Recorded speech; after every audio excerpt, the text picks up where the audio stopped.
All right. Thank you for tuning in to another episode of NBA Live Stream of Consciousness. Make sure you hit the subscribe button. Let's go ahead and get into it. So Boston just beat the Nets. It was a really good game. Jason Tatum had 54 points, I believe. And obviously the hyperbole has begun from Boston media. Let's go ahead and check it out. Bill Simmons says, let's see here. That was Tatum's best game ever. It wasn't just the points. I'm so impressed with the decision-making right now. Let's see, I believe Kevin O'Connor, that's somebody who NBA people listen to for some reason. The Celtics are a contender to make the NBA Finals. Udoka found a rotation that works. Tatum and Brown are blossoming. Forget how Boston started the season. This is a different team. My opinion on that is like, get out of here. Can we be serious? Can we have a moment of seriousness? You know, I know Boston media, anytime a Boston team does anything, they go out of control. They're ready to throw a parade down. I don't even know where they go down in Boston. Do they go to the same route that Paul Revere screamed the British were coming? I don't know what they do down in Boston. But let's just look at their schedule while they've gone on this run, right? Let's look at this schedule while they've gone on this one. They beat a New Orleans team without their best player, Miami team missing some of their best players. Beating Charlotte means nothing. Beating Detroit means nothing. Let me zoom in so you guys can see. Beating Charlotte means nothing. Beating Detroit means nothing. Beating Orlando means nothing. Beating Brooklyn when no Kyrie and KD and now Ben Simmons. What that means nothing. Good win versus Denver, but Denver's depleted at home. Atlanta, they beat Philadelphia without Harden. At Brooklyn again, no Kyrie, no KD. Detroit, Indiana. Show me where the wins are in this run. Maybe Memphis, but I don't think anybody's putting Memphis in the contender category. Show me the wins in this run that say contender. What top team fully formed have they beat? They have all their guys. You know, who did they beat in this run that makes you think that they're a contender? And then Bill Simmons says the playmaking on Jason Tatum's on another level. Let me zoom in so you guys can see. 3 assists and 2 turnovers. That's playmaking on another level. Let's cook his game log. Let's cook his game log. 3 assists, 5 assists, 7 assists, 3 assists, 6 assists, 4 assists, 5 assists. This is playmaking at another level. I beg your pardon. I beg your pardon. They're a serious contender to come out of the East. I beg your pardon. Who have they beaten? Who have they beaten that they've done this? Let's do this. Let's check this out. Let's check this out. So we go into this list here of teams in the East, right? Boston is the 5th seed. Today they play Chicago. If they play Miami, do they have the best player in the series? Debatable. They play Philadelphia. Do they have the best player in the series? No. Do they have the second best player in the series? No. They play the Bucks. Do they have the best player in the series? No. They play the Bulls. Debatable. Debatable that Tatum's playing better than DeRozan. And then Brooklyn's down here. Do they have the best player in that series? So, I mean, I wouldn't. If they struggle to make it out the first round, are you shocked? If they played the Bulls and the Bulls are fully healthy, give me the Bulls. Like, what have they done in this run that's supposed to? I mean, Tatum had 54 points. A lot of those was on Bruce Brown. You know, no one will attack my man because he's everybody's friend. My man Steve Nash. Everybody loves Steve Nash, so I get that. No one's going to attack him, but what has he done that's making you guys just go crazy like this for him? Yeah, so I mean,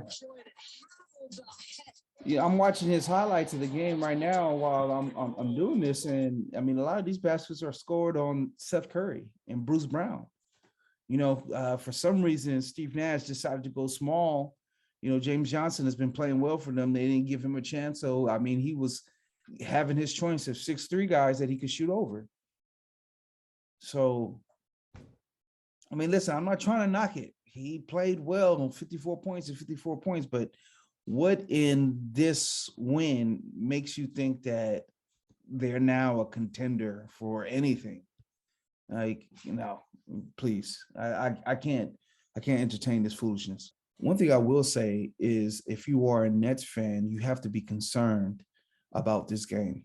Not because you lost, teams lose all the time, but Steve Nash's inability to make adjustments, I think obvious adjustments, might come back to bite them. Now, before, when you had Harden and Durant and Irvin, you had these three supernovas, and you could count on these three supernovas to carry you offensively. But now they're more of an NBA team where, they have, obviously two supernova talents offensively, but, that weight of that offensive talent isn't that much better than, or isn't better at all than Philadelphia's or the Lakers when they get their two top players back, or the Nuggets, so you're going to need the adjustments on the side. They can be great players, but you're going to need adjustments on the side, and Steve Nash doesn't look like he's capable of making them. For you to go through that game and Tatum to be torturing the way he did, and to continue to allow Bruce Brown and Seth Curry to guard him, that's just unexcusable. You have James Johnson on the bench, switch it up. You could, maybe put in James Johnson, that he guards him primarily. Bruce Brown guards the screener, and then you have Seth Curry guarding a big man. So if there is a situation where a screen is sent, that you can trap. But it just seemed like there was just no adjustments at all. It just kept getting punched in the head and kept taking it. So, once again, before, when you had Harden, Kyrie, and KD, you could just roll the ball out. We're going to score more than you. Now they're more, even if you believe KD and Kyrie are the best offensive players in the league, their offensive talent is similar to most teams at the top, most teams that are looking to win a title. So now this is where coaching gets involved. And once again, for you to have a game like that where a guy is just on fire and you continuously allow him to easily hunt the 6'3" matchup that he wants is unexcusable, especially for a team that's trying to fight to avoid the play-in. So, if you're a Nets fan, I think you definitely have to be concerned. Okay, so LeBron I think he had 56 last night. Lakers had a win over the Warriors. I mean, I've talked enough about the Lakers. I still think, once again, they have an opportunity if AD comes back, because the West is so discombobulated. And part of that discombobulation, if that's a word, is the play of the Warriors. And I'm probably going to drop a video this week. I will drop a video this week on why Draymond Green is so important in them.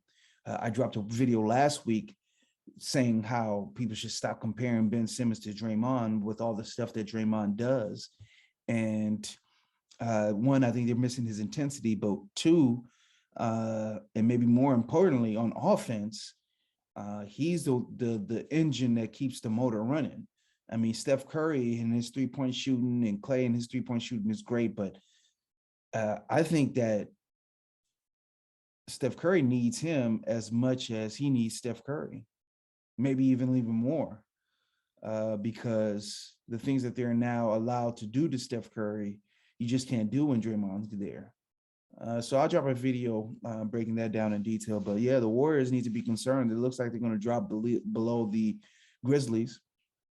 The playoffs in the West is just going to be matchup based.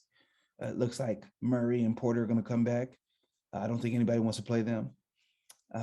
So, I'm sure they would probably be happy if they could get a Dallas, but a Dallas looks like they're locked into a 4-5 matchup with Utah. So it looks like if you're the 3 seed, you're probably going to get Memphis. You're probably going to get the Nuggets. I don't think the Warriors want that smoke.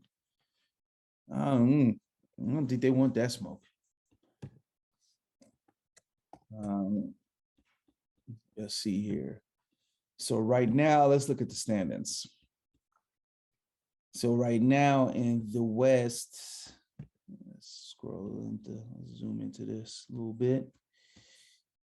So right now in the West, yeah, see, if I'm the Warriors, give me Minnesota. Give me that matchup. Give me Towns, who likes to stay on the perimeter and wants to shoot jump shots, where Draymond's not going to have that problem guarding him. This is a young team, no playoff success previously. I mean, I think that's big. Memphis versus Minnesota. If Minnesota gets hot, that's going to be an interesting series if they get that. But I think Golden State needs to be angling for that. So, I don't know. Memphis is just so hot. What are they in the last 7-3 in the last 2-8 for the Warriors in the last 10? 2 of 8. I mean, that's DEFCON 5 right there. That's worse than the Lakers, right? Yeah, Lakers are 3-7. So they're pretty much locked into that 8-9 matchup. So I think I forgot how the play-in works. Who plays who over what? Forgot how the play-in works, but it looks like they're locked into that 8-9 matchup with the Clippers. I think 9 and 10 play each other, and then the winner plays 8. Yeah, 10 and 9 play each other in one game elimination. I think I got that right or no? Let's look it up. Got it. Okay, so the way that it works is the 7th and the 8th seed play one game, which I don't know. Minnesota could win that game. They could lose that game to the Clippers. 7th and 8th seed play one game, and the 9th and 10th play one game. And then the winners of the winner of the 7-8 game gets the 7th seed. The loser plays the winner of the 9-10 matchup, one game playoff to get into the postseason. So, I mean, technically, if the Lakers stay at the 8-9, and let's say Minnesota beats the Clippers and the Lakers beat the Pelicans, that means the Lakers would have to play the Clippers, quote unquote, on the road. But everybody knows when they play in Staples, regardless of who's there, it's a home game. You're going to make your money back regardless of the situation. So that actually might end up working out for the Lakers in their favor, especially if they get AD back in time. So that would then mean they would have to play Phoenix, who is a bit hurt, banged up right now with Chris Paul being out. So things might end up working out in their favor, because they can win that matchup. They get the winner of the Utah-Dallas matchup. I don't think they're scared of either one of those teams. And then, take the other side of the bracket. There was it was announced the other day that someone put $1,000 on the Lakers to win the NBA title. And I think it's a good bet. I think that's a tasty bet. I put a couple of tasty bets in before certain news came out with Harden going to the Sixers. And I thought that was a good opportunity. It was like plus something ridiculous, like 1,800. And then the Nuggets are really high, and I think the Nuggets could definitely have a chance to come back and make some noise. And I think the Lakers. So you should definitely take a look at that. So we'll go ahead and leave it there. Like I said, I'm gonna drop a video on Draymond Green this week to show why he means so much to the Warriors. I mean, 2-8 in the last 10. That is something else. And I mean, I think he's eligible for an extension, and he better ask for a pay raise, because they just can't do it without him. So, all right, well, let's go ahead and leave it there. Game's the game. So what's up, man? What's up with you otherwise, The game is a game. Always.